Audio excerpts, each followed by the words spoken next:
नमस्कार दोस्तों, आप सभी का स्वागत है अपने यूट्यूब चैनल मानपूर्णा क्लासेस पर। देखिए आपका सीडीपी का जो पेपर हुआ था अभी 1 से 5 वाला, तो 1 से 5 वाला का हम सॉल्यूशन देखेंगे हम लोग, ठीक है? किसका कौन-सा सही है, ठीक है? तो आइए सबसे पहले देखते हैं। सबसे पहला क्वेश्चन देखिए। देखिए पहला क्वेश्चन था कि डिस्ग्राफिया। तो डिस्ग्राफिया क्या होती है? तो एक तंत्रीय विकार है जिसकी विशेषता अक्षरों और आकारों को बनाने में क्या होती है? कठिनाई होती है। तो इसका राइट आंसर कौन सा होगा? Option number 3। इसके बाद दूसरा देखिए, दूसरा आपका दिया गया था कि प्रतिभावान बच्चों को शिक्षित करने का उपागम जो उन्हें असमान रूप से तीव्र गति से पाठचर्या के माध्यम से आगे बढ़ाता है, तो क्या कहलाता है? तो आपका कहलाएगा त्वरण, गतिवर्धन कहलाएगा, ठीक है? तो इसका राइट आंसर कौन सा होगा? Option number 3। अब देखिए क्वेश्चन नंबर तीसरा। तीसरा देखिए, शिक्षक जो समावेशी कक्षाओं की दिशा में काम कर रहे हैं, उन्हें चाहिए कि वे क्या कर सकते हैं, ठीक है? तो आपका राइट आंसर इसमें कौन सा होगा? पाठचर्या में अनुकूल करें, ठीक है? फिर सेकंड था विविध दृष्टिकोणों को क्या करें? शामिल करना है। फिर इसके बाद अपने स्वयं के अंतर्निहित पूर्वाग्रह की जांच करें। तो आपका राइट आंसर कौन सा होगा? ऑप्शन नंबर 2 सही होगा। इसमें दिया गया था चौथे में कि विविधता को एक बाधा के रूप में देखें, तो बाधा की वजह से क्या हो जाएगा? रॉन्ग हो जाएगा। अब देखिए नेक्स्ट क्वेश्चन। तो नेक्स्ट दिया गया था कि शैशवावस्था में सामाजिकरण की डैश मतलब खाली स्थान था। संस्थाएं प्रमुख रूप से महत्वपूर्ण हैं, जबकि प्रारंभिक बाल्यावस्था में सामाजिकरण की संस्थाएं महत्वपूर्ण होती हैं। तो प्राथमिक और माध्यमिक। तो आपका राइट आंसर इसमें कौन सा था? Option number 2। अब देखिए नेक्स्ट। नेक्स्ट देखिए क्वेश्चन नंबर 5। दिया गया था कि लेब वाइगोस्की के अनुसार। तो लेब वाइगोस्की के अनुसार कौन सा ऑप्शन आएगा? सभी को पता होगा लेब वाइगोस्की बहुत ही महत्वपूर्ण मतलब ये वो थे वैज्ञानिक, ठीक है? सभी को पता था। तो देखिए इसमें कौन सा ऑप्शन होगा? पहला दिया गया था सामाजिक कारक भाषा विकास को प्रभावित करते हैं, परंतु संज्ञानात्मक विकास को नहीं। संज्ञानात्मक विकास को नहीं, ये किसने कहा था? जीन पियाजे ने कहा था। वाइगोस्की ने क्या कहा था? सामाजिक कारक, ठीक है? तो आपका राइट आंसर ए ही बनेगा। कौन सा होगा? ए। फिर नेक्स्ट देखिए क्वेश्चन नंबर 6। लॉरेंस कोलबर्ग के नैतिक तर्क के किस स्तर पर बच्चे आमतौर पर मानते हैं कि लोगों को समाज की अपेक्षाओं पर खरा उतरना है, अच्छे तरीकों से व्यवहार करना चाहिए? तो आपका इस किस अवस्था में आएगा? पारंपरिक स्तर में आएगा, ठीक है? तो आपका राइट आंसर 3 हो जाएगा। अब देखिए नेक्स्ट। नेक्स्ट दिया गया था कि निम्नलिखित कथनों को पढ़िए तथा सही विकल्प का चयन कीजिए, ठीक है? तो इसमें देखिए ऑप्शन ए क्या बोलते हैं? सबसे कथन दिया गया था और कारण दिया गया था, रीजन दिया गया था। तो देखिए शिक्षकों और साथियों जैसे अधिक जानकार अन्य लोगों के साथ बातचीत शिक्षार्थियों को उनकी समझ और कौशल विकसित करने में मदद करने के लिए आवश्यक समर्थन और मार्गदर्शन प्रदान कर सकती हैं। कारण आपका दिया गया था रीजन सामाजिक संपर्क सीखने और विकास का एक प्रमुख घटक है। तो मतलब ये आपके दोनों ऑप्शन सही थे। तो इसमें कौन सा सही हो जाएगा? ए और आर दोनों सही हैं तथा आर ए की सही व्याख्या भी करता है, ठीक है? तो आपका राइट आंसर 2 होगा, ठीक है? फिर नेक्स्ट देखिए। तो नेक्स्ट देखेंगे। दिया गया था कि अधिगम के लिए आकलन का मुख्य लक्ष्य क्या है? देखिए तो इसमें आपका कौन सा सही होगा? विद्यार्थियों को प्रतिपुष्टि प्रदान करना जिसका उपयोग उनके अधिगम में सुधार लाने के लिए किया जाता था, ठीक? ऑप्शन ए आपका कट जाएगा, ग्रेड देना। दूसरा ऑप्शन और पहला वाला आपका कैसे कट जाएगा? वर्गीकृत की वजह से कटेगा। और चौथा वाला आपका ऑप्शन कटेगा एक मानक या तुलना करना, ये सब गलत होता है, निगेटिव वर्ड होते हैं, इसलिए आपका चौथा भी रॉन्ग हो जाएगा, ठीक है? अब नेक्स्ट बढ़ते हैं। देखिए नेक्स्ट दिया गया था किस आयु में बच्चे शब्दों के खेल में शामिल हो सकते हैं और ऐसे चुटकुलों और शैलियों को पसंद कर सकते हैं जिनमें शब्दों का खेल शामिल हो? तो किसमें बच्चा ये सब काम करता है? तीसरी वर्ष में। आपका राइट आंसर कौन सा होगा? तीसरा ऑप्शन। नेक्स्ट देखिए। दिया गया था कि कैरल गिलिगन ने कोहलबर्ग के नैतिक विकास के सिद्धांत की आलोचना की। तो किसकी की थी?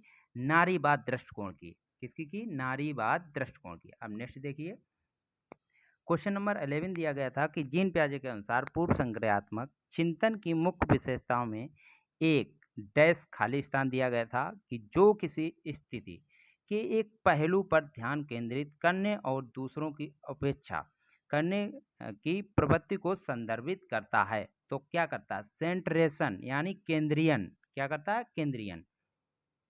अब नेक्स्ट देखिए, प्रारंभिक बाल्यावस्था में वृद्धि, फिर डैश खाली स्थान दिया गया था, और सोच डैश, जबकि मध्य बाल्यावस्था में वृद्धि, फिर डैश दिया गया था, फिर सोच डैश करके दिया गया था। तो आपको इसमें कौन सा लगाना था? देखिए, प्रारंभिक बाल्यावस्था में वृद्धि कैसे होती है? धीमी होती है। फिर इसके बाद कुछ हद तक आत्म केंद्रित होती है, स्थिर होती है और तार्किक होती है। तो आपका राइट आंसर कौन सा? ए हो जाएगा। अब देखिए नेक्स्ट, निम्नलिखित में कौन सा स्थूल गतिक कौशल है? देखिए, स्थूल गतिक कौशल और सूक्ष्म गतिक कौशल दो प्रकार के होते हैं कौशल। तो आपका इसमें स्थूल गति मतलब बड़ी मांसपेशियों वाला पूछा गया था। तो ऑप्शन नंबर इसमें कौन सा? तैरना। तैरना होता है बड़ी मांसपेशियों, बुनाई आपकी छोटी मांसपेशियों से कार्य किया जाता है, जो वो होता है सूक्ष्म गति कौशल। फिर इसके बाद एक कागज को व्रत पर रखना, ये सब सूक्ष्म गति कौशल के हैं। अब नेक्स्ट देखिए, नेक्स्ट दिया गया था कि भौतिक वृद्धि और विकास विकास के डैश और सिद्धांतों का पालन करता है। तो कौन सा करता है? शीर्षगामी से होना चाहिए और समीपस्थ आंतरिक से बाहरी होना चाहिए। तो आपका राइट आंसर कौन सा बनेगा? ऑप्शन नंबर 2 बनेगा। अब देखिए नेक्स्ट, नेक्स्ट आपको दिया गया था कि हार्वर्ड गार्डनर के अनुसार एक दर्शन शास्त्र के पास एक प्रकार की बुद्धि और मूर्तिकार के पास कौन सी बुद्धि पाई जाती है? आपसे पूछा गया था। हार्वर्ड गार्डनर मैंने बताया था, हर बार सीटेट में जो भी बच्चे मतलब पेपर देने जाएंगे, हार्वर्ड गार्डनर और वाइगोस्की और जीन पियाजे, ये बहुत ही मतलब इनको पढ़ना बहुत ही आवश्यकता होता है। हर बार क्वेश्चन पूछा जाता है। देखिए फिर भी पूछा गया है, हर बार आता है हार्वर्ड गार्डनर। तो इसमें कौन सा हो जाएगा? दर्शन शास्त्री। तो दर्शन शास्त्री कैसी होती है? तो उसकी होती है अंतःवैयक्तिक, और इसकी मूर्तकार की कैसी होती है? तो दिक स्थान वाली होती है। तो ऑप्शन नंबर 3 हो जाएगा। इसमें कौन सा होगा? Option number 3। अब आइए नेक्स्ट देखते हैं। नेक्स्ट देखिए, दिया गया था कि अनुभवात्मक अधिगम किस पर बल देता है? तो किस पर बल देगा? बच्चों को अधिगम शिक्षक नियंत्रण पर, गलत बात नियंत्रण कर रहा है तो कट जाएगा। सीखने में पुनर्बलन की भूमिका पर, गलत। आलोचना, गलत बात। एक प्रक्रिया के बजाय अधिगम को एक उत्पाद के रूप में देखने पर। ऑप्शन नंबर कौन सा आपका बनेगा? ऑप्शन नंबर 4 बनेगा।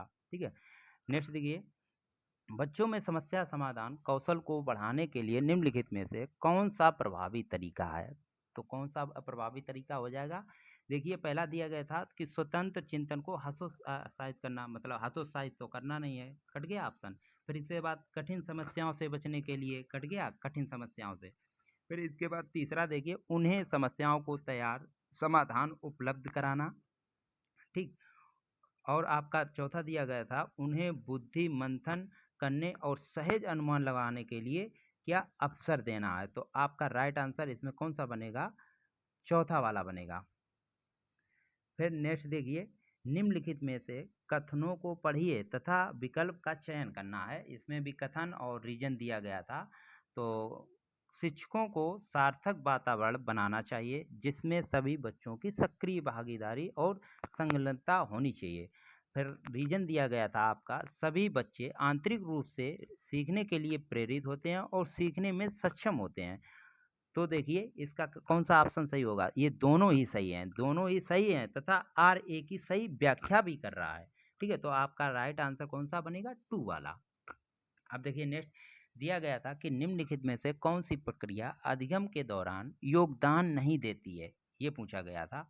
तो आपका संगठन भी सही है, वर्गीकरण भी सही है, वैचारिकता भी सही है, गैर प्रासंगिकरण ये नहीं होना चाहिए, गैर प्रासंगिकरण तो आपका नहीं पूछा गया था। तो आपका राइट आंसर 4th ही बनेगा।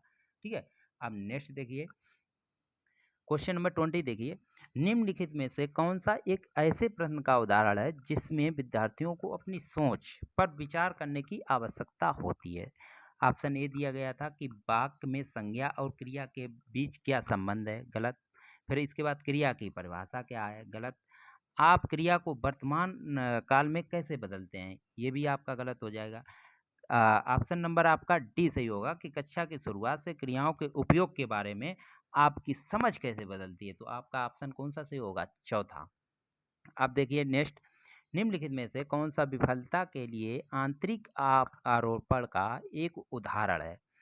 तो देखिए अब कोई बच्चा है जैसे विफलता मतलब असफल रहा उसका परिणाम, तो इसमें कौन जिम्मेदार है? ठीक, तो देखिए मुझे निम्न ग्रेड प्राप्त हुआ है क्योंकि शिक्षक कठोर तरीके से आंकते हैं। गलत बात, कठोर तरीके से आंकते हैं, निगेटिव वर्ड कट जाएगा। अब दूसरा देखिए, मैं परीक्षा में फेल हो गया क्योंकि मैंने पर्याप्त पढ़ाई नहीं की। यही है आपका ऑप्शन, ऑप्शन नंबर 2 सही होगा। ठीक है, और तीसरा दिया गया था कि शिक्षक के पक्षपाती होने के कारण मुझे अच्छे अंक नहीं मिले। ये भी गलत होता है।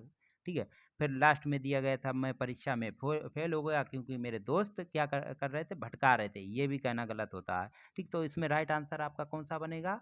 ऑप्शन नंबर 2 बनेगा। ठीक, अब नेक्स्ट देखिए कि निम्नलिखित कथनों को पढ़िए तथा सही विकल्प का चयन कीजिए। ठीक, तो आप ये दिया गया था कथन और कारण। तो बहुत कम उम्र में दुनिया भर में अधिकांश संस्कृतियों में लड़कियां गुड़िया को खिलौने के रूप में चुनती हैं, जबकि लड़के कारों के साथ खेलना पसंद करते हैं। ये क्वेश्चन मैंने पढ़ाया था। ठीक, फिर कारण भी दिया गया था। बच्चे किसी विशेष संस्कृति की अपेक्षाओं के आधार पर एक लड़के या लड़की के लिए क्या उपयुक्त माना जाता है, इसके बारे में जानकारी व्यवस्थित करते हैं और उसके अनुसार क्या करते हैं, व्यवहार करते हैं। तो आपके दोनों ही विकल्प सही होंगे और आर ए की सही व्याख्या भी करेगा। तो आपका राइट आंसर कौन सा बनेगा? 2 वाला।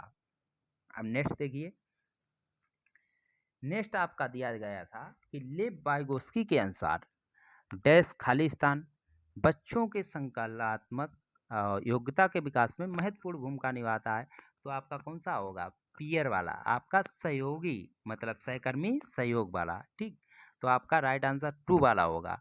मूर्त पुरस्कार कट जाएगा, फिर इसके बाद सामाजिक अलगाव कट जाएगा, मानकीकृत ये भी नहीं कहना गलत होता है। तो आपके ये तीनों ऑप्शन कट जाएंगे, आपका 2 सही हो जाएगा। अब देखिए नेक्स्ट देखिए, लेव वाइगोस्की के सिद्धांत के अनुसार आंतरिक वाक्य क्या है? ठीक है, लेव वाइगोस्की से कई क्वेश्चन पूछे गए। देखिए मैंने हर बार जब मैं सीटेट की क्लास लेता था तब मैं बताता था कि लेव वाइगोस्की और जीन पियाजे ये बहुत ही जरूरी हैं, पढ़ना बहुत ज़्यादा आवश्यकता। देखिए 3-4 क्वेश्चन पूछे जा चुके हैं इससे। तो लेव वाइगोस्की के अनुसार पूछा गया था। तो पहला ऑप्शन पढ़ते हैं। पहला दिया गया था कि बच्चों के लिए एक काल्पनिक दोस्त के साथ संप्रेषण करने का तरीका है, गलत। फिर इसके बाद संज्ञानात्मक अपरपक्वता का प्रतीक है, गलत। विकासात्मक देरी का संकेत है, गलत बात। फिर इसके बाद बच्चों के लिए अपनी सोच को नियंत्रित करने का एक तरीका है। तो इसमें आपका मतलब चौथा भी गलत है। आपका पहला ऑप्शन सही होगा कि बच्चों के लिए एक काल्पनिक दोस्त के साथ क्या करना चाहिए, संप्रेषण करने का एक तरीका है। तो आपका ऑप्शन ए ही सही होगा। कौन सा होगा? फर्स्ट वाला। ठीक, अब देखिए क्वेश्चन नंबर 25। देखिए सीटेट में क्या होता है, सीटेट में दो ऑप्शन सही नजर आते हैं, लेकिन जो सबसे बेस्ट होता है तो बेस्ट वाला हमें लगाना होता है। तो इसमें सबसे बेस्ट पहला ही था। ठीक, अब देखिए क्वेश्चन नंबर 25। 4 वर्ष की अर्पणा कहती है कि एक बटन जिंदा है क्योंकि यह उसकी शर्ट को एक साथ बांधने में मदद करता है। तो जीन पियाजे के अनुसार उसकी सोच की व्यवस्था क्या दर्शा रही है? तो बटन जिंदा है, मैंने ये भी क्वेश्चन बहुत अच्छे से समझाया था। बटन जिंदा है तो क्या है? जीववाद है। क्या है? जीववाद चिंतन है। ठीक है, तो आपका राइट कौन सा? 2 बनेगा। अब देखिए नेक्स्ट 26। निम्नलिखित में से स्वाधीनता वाले विद्यार्थियों की विशिष्ट विशेषता कौन सी होनी चाहिए? तो कौन सी होनी चाहिए स्वाधीनता वाले विद्यार्थियों की विशिष्ट विशेषता? तो बार बार जो दोहराव होता है ये स्वाधीनता के कारण होता है। आवृत्ति व्यवहार ये क्या होता है? स्वाधीनता वाले विद्यार्थी होते हैं। तो आपका राइट आंसर कौन सा बनेगा? थर्ड। कौन सा बनेगा? थर्ड वाला।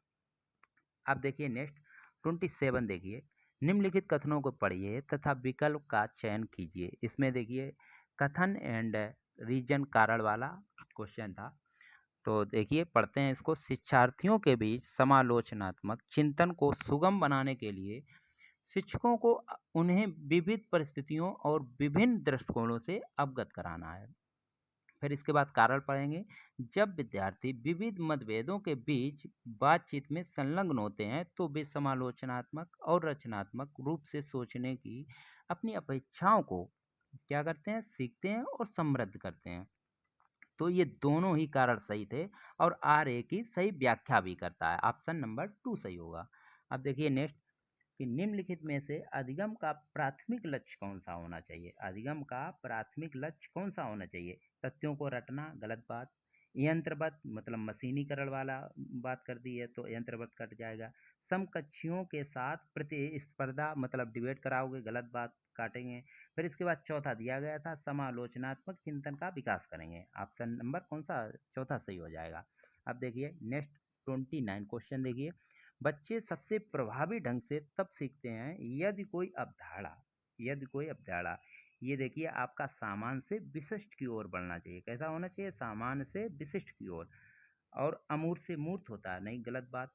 जटिल से सरल होता है, गलत। सरल से जटिल होता है। तर्क संगत से अनभोजन, ये भी गलत। आपका कौन सा होगा, ऑप्शन नंबर ए सही होगा। अब देखिए नेक्स्ट लास्ट क्वेश्चन देखिए कि विद्यार्थियों की सीखने की शैली में विविधता है। ऑप्शन ए पढ़ेंगे को महत्व दिया जाना चाहिए और मानव विविधता के प्रतिबिंब के रूप में देखा जाना चाहिए। ऑप्शन बी भी पढ़ेंगे कि उपेक्षा की जानी चाहिए और सीखने की शैलियों एक रूपता लाने का प्रयास करना चाहिए। उपेक्षा की जानी, इग्नोर कर रहा है मतलब ऑप्शन गलत है बिल्कुल। ऑप्शन तीसरा देखिए कुछ शिक्षण अधिगम प्रक्रिया के दौरान ध्यान नहीं देना चाहिए, ये भी गलत बात। क्यों नहीं देना चाहिए। फिर इसके बाद दिया गया कि शिक्षण अधिगम प्रक्रिया में बाधा अवरोध उत्पन्न करते हैं, तो ये भी आपका गलत हो जाएगा। आपका ऑप्शन कौन सा सही होगा, पहला वाला को महत्व दिया जाना चाहिए और मानवता प्रतिबिंब के रूप में देखा जाना चाहिए। अब देखिए अब जो ये मैथ का पोर्शन और हिंदी का पोर्शन अभी मैं आपको वही 15 मिनट में अभी आंसर की डाल रहे हैं, ठीक है। मैम लगी हुई हैं अपना मैथ सॉल्व करेंगी और सर लोग हिंदी वगैरह जिनकी है वो हिंदी। ये सीडीपी का पोर्शन था, ये मैंने आपको करा दिया, ठीक है। और ये बिल्कुल सही 99% नहीं कह सकते लेकिन 90% ये बिल्कुल मैंने सही ही आपको बताए हैं, ठीक है। सीडीपी में चाहे आप आंसर किया है तब मिलान कर लेना, ठीक है। अभी 10-15 मिनट में मैम आपकी डालेंगी हिंदी और ये सब हैं, ये अलग अलग टीचर जो अपना अपना सभी लोग बताएंगे तब डालता हूँ 10-15 मिनट बाद, ठीक है। और जिन्होंने अभी तक चैनल सब्सक्राइब नहीं किया वो सब्सक्राइब करें, पहले ही अपडेट के लिए हमारा माँ अन्नपूर्णा क्लासेस चैनल है, ठीक है। मिलते हैं नेक्स्ट वीडियो में, तब तक के लिए जय जय हिंद जय भारत।